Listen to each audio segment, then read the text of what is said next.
You know, there's something deeply painful about feeling invisible, especially when it comes from the people who mean the most to you.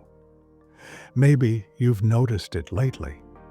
The phone calls that don't come as often, the conversations that feel rushed, or the sense that your opinions don't carry the same weight they once did. It's as if, after 70, the world starts to move a little faster, and somehow you're expected to just fade into the background.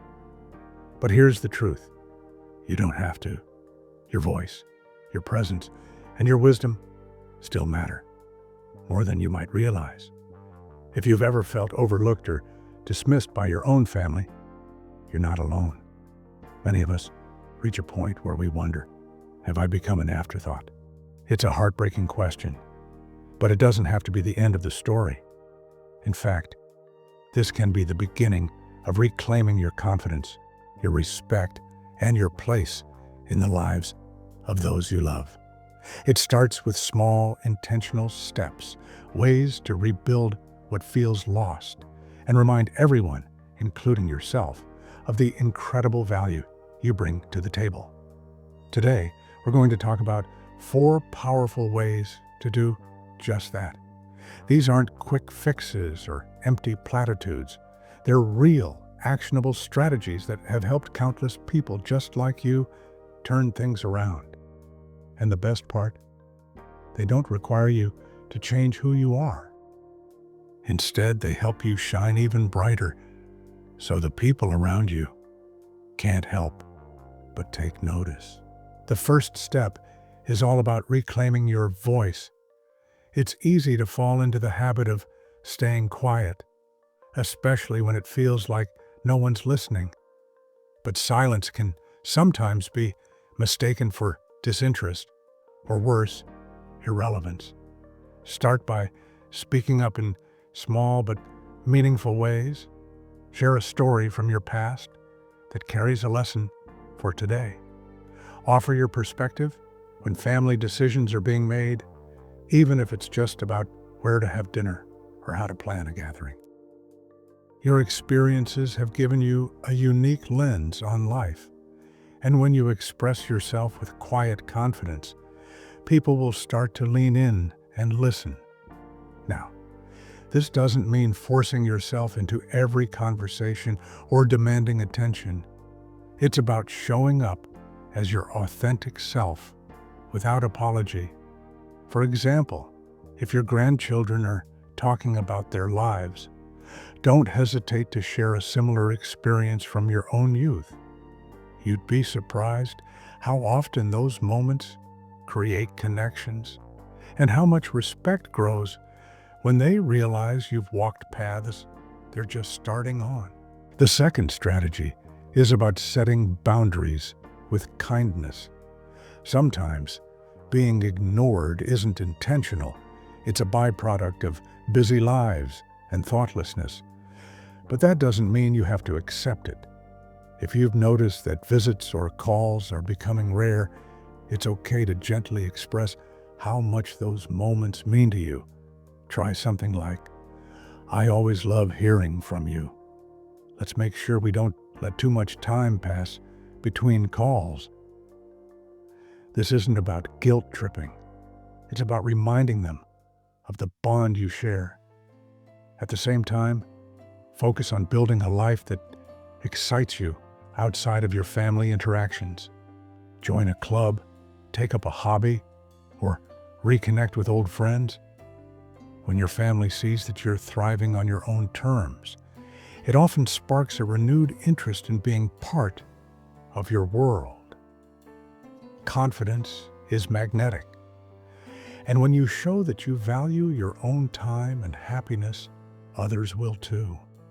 We've covered 2 important steps so far: finding your voice and setting gentle boundaries.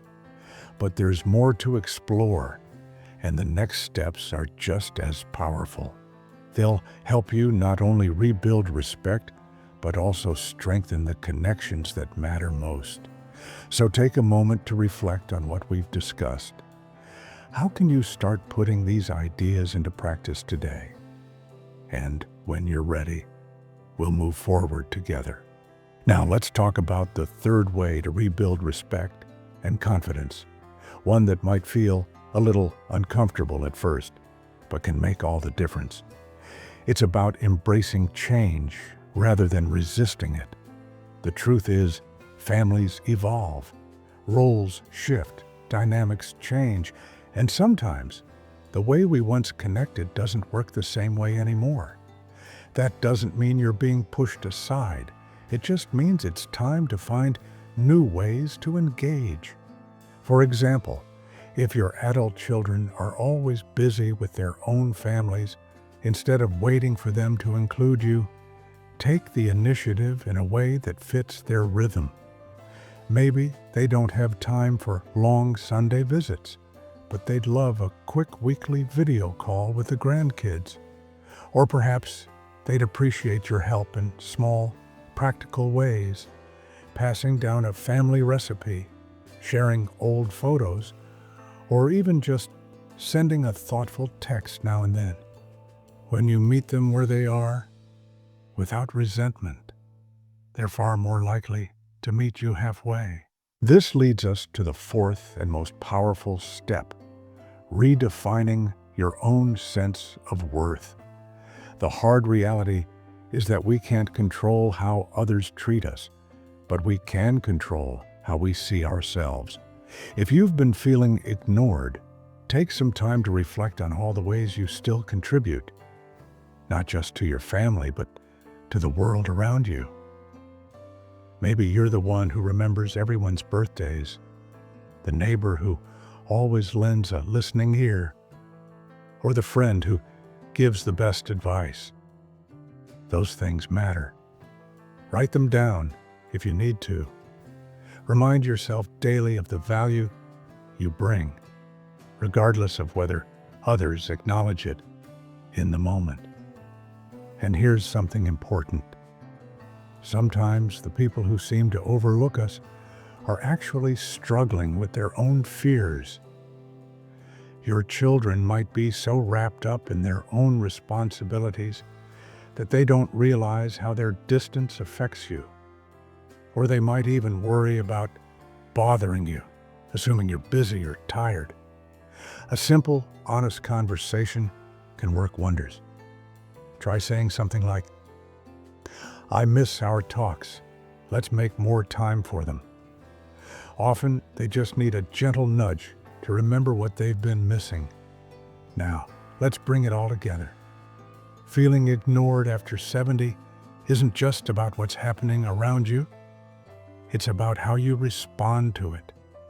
By speaking up with kindness, setting loving boundaries, adapting to new family rhythms, and most importantly, recognizing your own irreplaceable worth.